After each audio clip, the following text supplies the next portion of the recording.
Salut et bienvenue dans un nouvel épisode des After Managers. Si tu ne me connais pas, je suis Fabien Musselet, je suis dirigeant d'entreprise et je suis coach. Et dans ce podcast, entre deux coachings ou situations managériales, je vais te donner ma vision, mes outils et mes retours d'expérience pour que toi aussi, cadre ou dirigeant, tu puisses devenir un leader inspirant et efficace tout en maîtrisant une gestion d'équipe axée sur l'humain. Hier, je t'ai parlé de gérer les tâches de tes collaborateurs, de savoir les suivre, parce que parfois, sinon, c'est pas réalisé. Et à la fin, c'est toujours toi qui es embêté, c'est toujours de toute façon le chef du dessus qui est embêté. Et quand c'est toi le manager, c'est compliqué. Donc si tu t'assures pas de ce que tu fais faire en délégation, tu cours à ta perte. Aujourd'hui, je vais te parler de la méthode que moi j'utilise pour gérer mes tâches. Comment moi je fais pour, on va dire, 90% du temps ne pas être en retard et suivre ce que j'ai à réaliser. J'ai testé dans ma carrière des dizaines et des dizaines de méthodes d'organisation. J'ai testé des dizaines de logiciels, j'ai testé l'organisation papier, l'organisation tout numérique, bref, j'ai testé plein de trucs. Et finalement, depuis quelques temps, ce qui est resté, c'est justement l'utilisation d'un logiciel que je vais te présenter. Dans tout ce que j'ai présenté, dans tout ce que j'ai testé, comme logiciel, un dont je t'ai parlé il n'y a pas si longtemps que ça, c'est Evernote, un logiciel de prise de notes qui est fortement assez puissant, mais dont je trouve que le module de tâches, de suivi de tâches, de suivi d'actions est pas pratique parce qu'il manque carrément de filtre, de tri et de priorité. Bref, je trouve à l'usage qui n'était pas adéquat. J'ai testé aussi Outlook, classiquement, puisque souvent, quelle que soit ta boîte, tu utilises Outlook pour gérer tes mails. Donc je m'étais dit que gérer les tâches, ça pouvait être pas mal. J'ai testé pendant quelques années, mais pareil, il y avait un souci, c'était surtout la portabilité, l'accessibilité web, ordinateur perso, ordinateur pro. En plus particulièrement dans mon ancienne entreprise où on n'utilisait pas Office 365 et où ça pouvait être compliqué de synchroniser beaucoup d'appareils. Ensuite, j'ai testé un outil qui s'appelle TickTick, qui est un outil qui est super prometteur, qui a pas mal de fonctionnalités, que j'aimais bien et que j'ai abandonné parce que le support client était zéro. J'ai fait 2-3 tickets suite à des petits soucis ou des petites questions et j'ai jamais eu de réponse. Et finalement, depuis quelques temps, donc j'utilise le logiciel Todoist, comme To-Do et Ist, IST. Je te mettrai les liens de l'outil dans les notes de l'épisode. Et je suis parti sur cet outil parce que alors il a un paquet de fonctionnalités comme TickTick.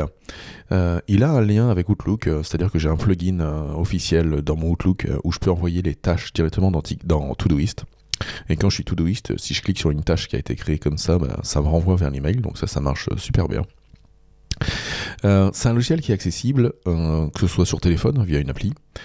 C'est un logiciel que je peux ouvrir sur mon ordinateur perso, sur mon ordinateur pro, et c'est un logiciel qui a aussi une version web. Typiquement, par exemple, dans mon ancienne entreprise, on ne pouvait pas installer tout ce qu'on voulait comme logiciel, donc le fait d'avoir une version web était super pratique pour moi, parce que du coup, je pouvais gérer mes tâches.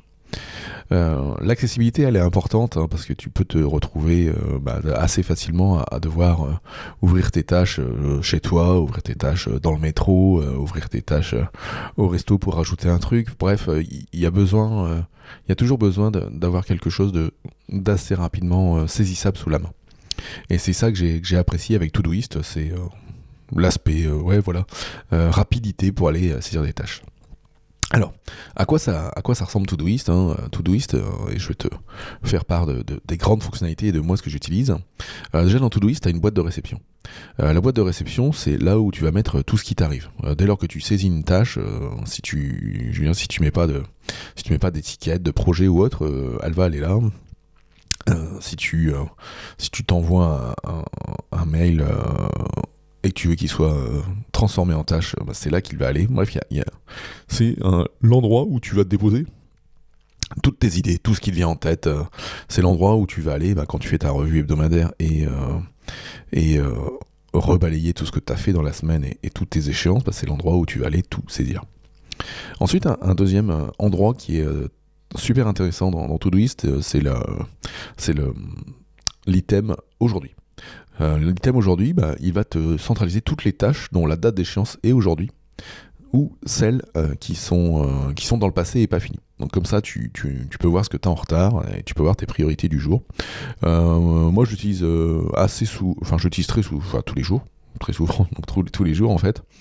Et s'il y a une tâche que je décide qu'elle n'est pas à faire aujourd'hui, je change la date, je mets je peux reporter en un clic à la semaine prochaine ou au week-end prochain.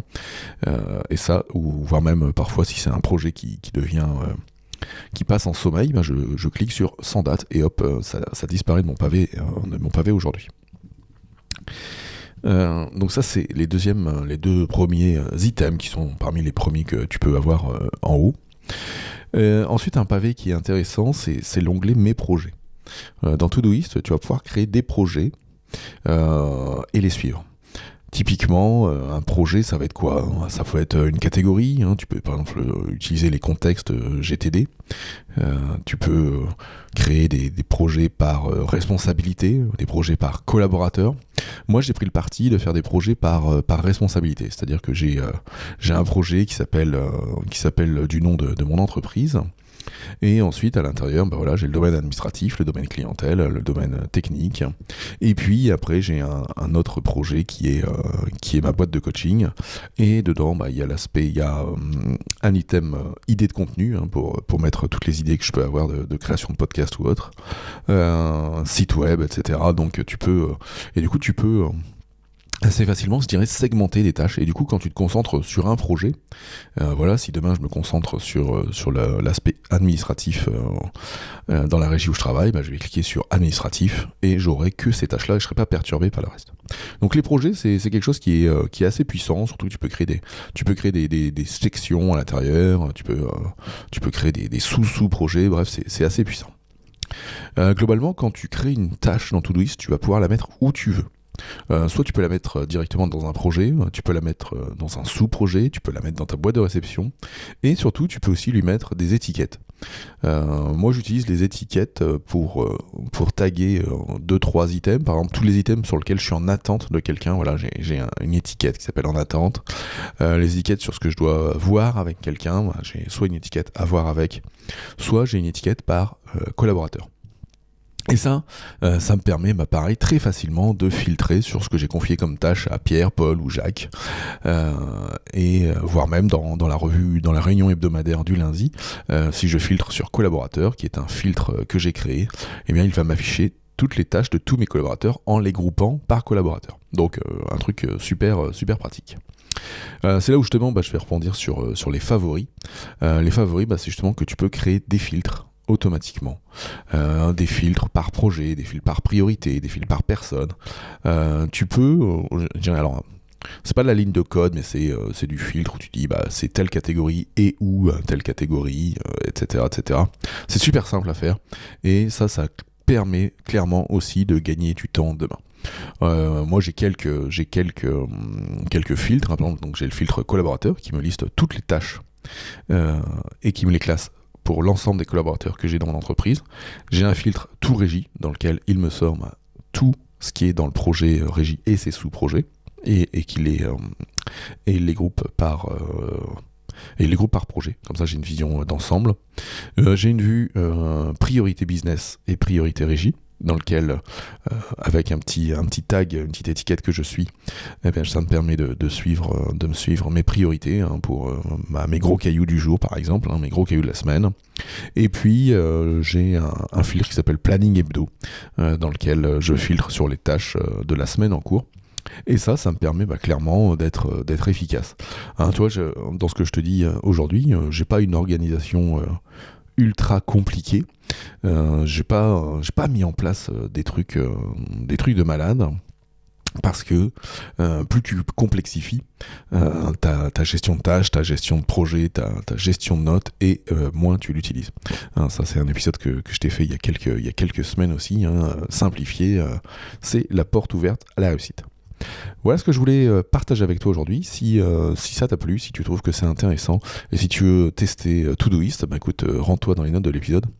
En tout cas, une tâche que tu peux t'ajouter tout de suite, c'est d'aller cliquer sur s'abonner dans ton logiciel d'écoute de podcast, dans ton appli de podcast, pour pouvoir montrer que tu apprécies ce podcast et le faire connaître au plus grand nombre.